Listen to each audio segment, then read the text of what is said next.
Hey guys, Tim here. Welcome to another episode of RedWolf TV. Today we're going to do a blast from the past video. Now a lot of you have asked us to do something more Japanese. For example, the first AEG ever invented. So I thought, yeah, this is possible. I decided to bring up the Tokyo Marui FA Mass Super Version AEG.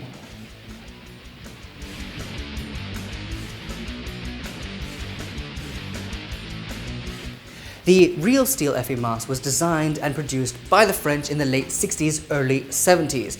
It looks so incredibly modern and futuristic, which is why you see it in a series like Firefly. It's also been in many computer games. For me, it was a later version of Counter-Strike. Considering this is made by Tokyo Marui and one of the first AEGs ever made, the build quality is rather good, even though most of it is made out of plastic with a metallic outer barrel and metallic fiddly bits with a version 1 gearbox inside. Yes, version 1. As you might have noticed, it is of a bullpup design, so the action takes place behind the trigger.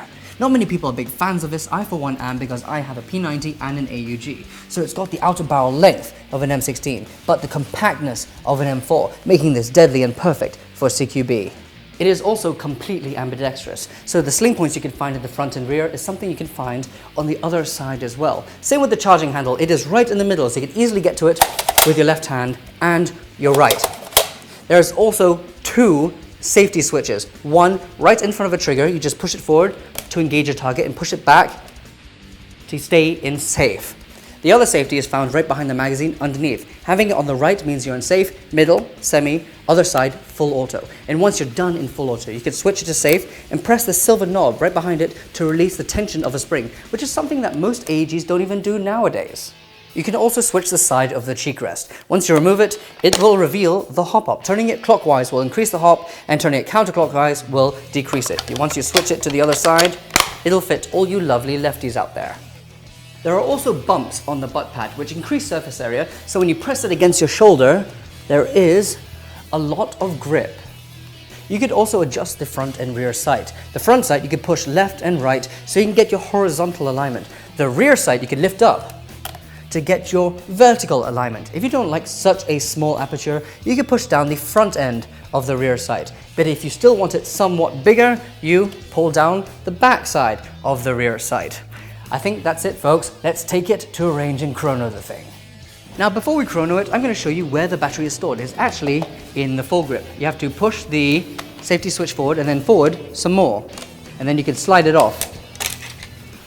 It usually stores a large Tamiya plug, but Tokyo Marui are so kind to find the adapter for a smaller Tamiya plug, which is very kind of you, Tokyo Marui. Once you've applied the battery, you insert the foregrip once the safety switch is in the firing position, and then it's just slipping it back on like that.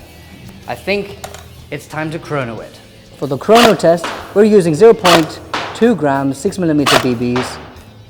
It is typical for a Marui AEG to clock in under 300 FPS, but considering this is so old, I'm surprised as to how consistent it was. In this episode, you might have noticed that I've been hovering a little bit. This is because I am on the Hovertrax. It works exactly like a Segway. You lean forward to go forward, you lean back to go backwards, except it does not have the handle.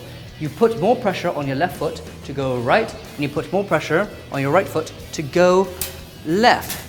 Everyone knows for a fact that the Tokyo Marui AEG is incredibly accurate, so I decided to set myself a challenge. I'm going to shoot that target from 20 meters away on the Hovertrax with maybe an obstacle in the way. You ready, Jackie? I really hope I don't hit him. Ooh. Nope. Oh dear.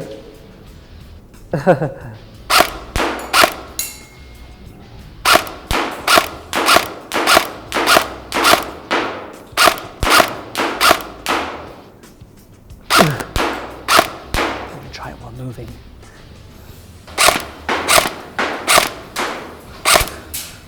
Oh, this is so difficult. I'm going to try and switch sides. Oh.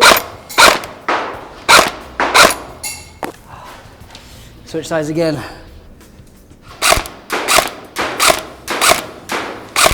I'm just surprised I'm not hitting you, Jackie. No, you're not. Okay.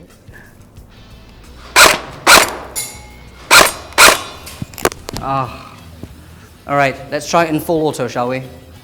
I just refilled the 60 round magazine and you hook it in like you would an AK except backwards. All right, full auto time. Ready, Jackie?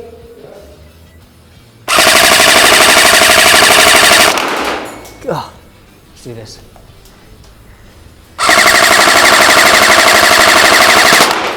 Oh, I'm out. Let's have a look at this target. Gain a little bit of momentum. All right. So, Jackie, how many times did I hit you? A few times.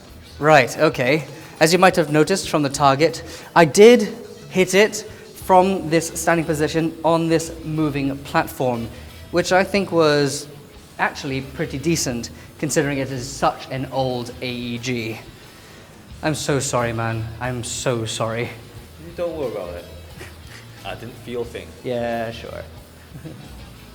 So I think the Tokyo Marui FA is a rather decent gun, though it won't compete with any modern AEG because it is outdated, though it is a classic. What I don't really like is that trigger. You have to pull it back a mile before it decides to shoot. Apart from that, I love the fact that it is compact, lightweight, and easily maneuverable, especially around tight corners. And if I'm using this Hovertrax, it makes me feel as if I'm in a computer game while I'm running around. Just take those corners easily, keep it up, and off you go. This thing is so awesome, you should try and search it on Google. So, for the Tokyo Marui FA Mask SV AEG, go to our website at www.redwolfairsoft.com and see you guys on the next episode of RedWolf TV. If you'd like to know more about Milsim CQB and Training Center, click on the link in the description below. Porn Stash, out.